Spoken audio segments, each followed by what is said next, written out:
Hello everyone. Welcome to my channel Learning English, conclusion of Module 2 Tenses. In case you've not noticed the vibrant colors, this is to celebrate the completion of first module in this series Learning English. I congratulate each one of you for having taken the first step of the topic tenses. Now, it's time for a quick recap and some fun facts. First, present tense. Well, present tense is a present which all of us should use with our presence of mind. We use simple present tense to denote regular habits or things that happen as a matter of routine. Present continuous tense, also known as present progressive tense, is used to specifically point out at things that are in the process of happening. Remember to avoid using excess of this tense when not needed. It becomes laughable. For example, if your mom asks you, "How is the dessert today?" you simply say, "I like it," and not, "I am liking it."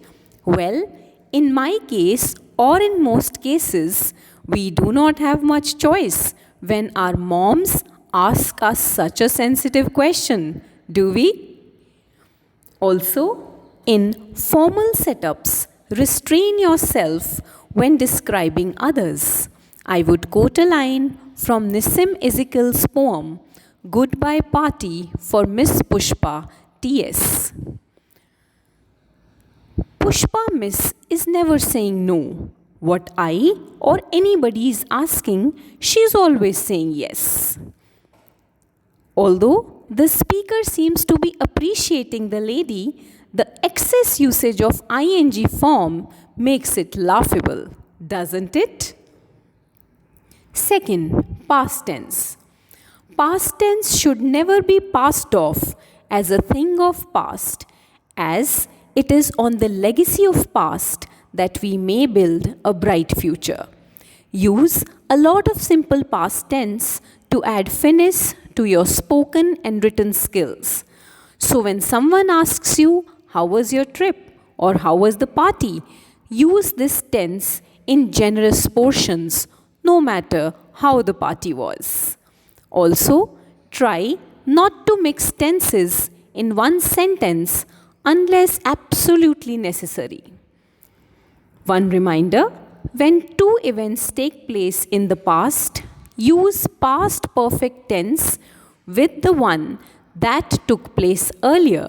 For example, when I reached the cinema hall, the movie had already started. You may have missed the movie, but keep the usage of past tense intact. Another solution, buy an extra pack of popcorn. Third, future tense. The future belongs to those who believe in the beauty of their dreams. Eleanor Roosevelt.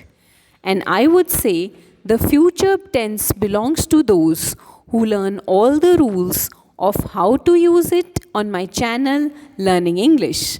So take charge, revise the rules and keywords, and start speaking and writing in English while using the future tense correctly. Usage of future perfect continuous tense is not very common, so use it sparingly. And present tense and present continuous tense may be used to denote future at many places. For example, if someone asks me, "What are you doing this Sunday?" and I say, "I am running a race," this does not mean that I am running and speaking at the same time. This refers to my intention of what I plan to do this Sunday. So remember the rules, keep using tenses, and remember the example of the toddler that I used in my video number 1, introduction. Let us learn the simple rules of tenses to simply improve our English language skills. Keep watching out for my next video on active passive voice. Do like if you like, and do subscribe if you wish to stride ahead closer to your dream of using correct English. Also, feel free to post comments and doubts in the comment section. I believe that the journey of learning English should be as beautiful as the destination, and congratulations once again for having reached the first station.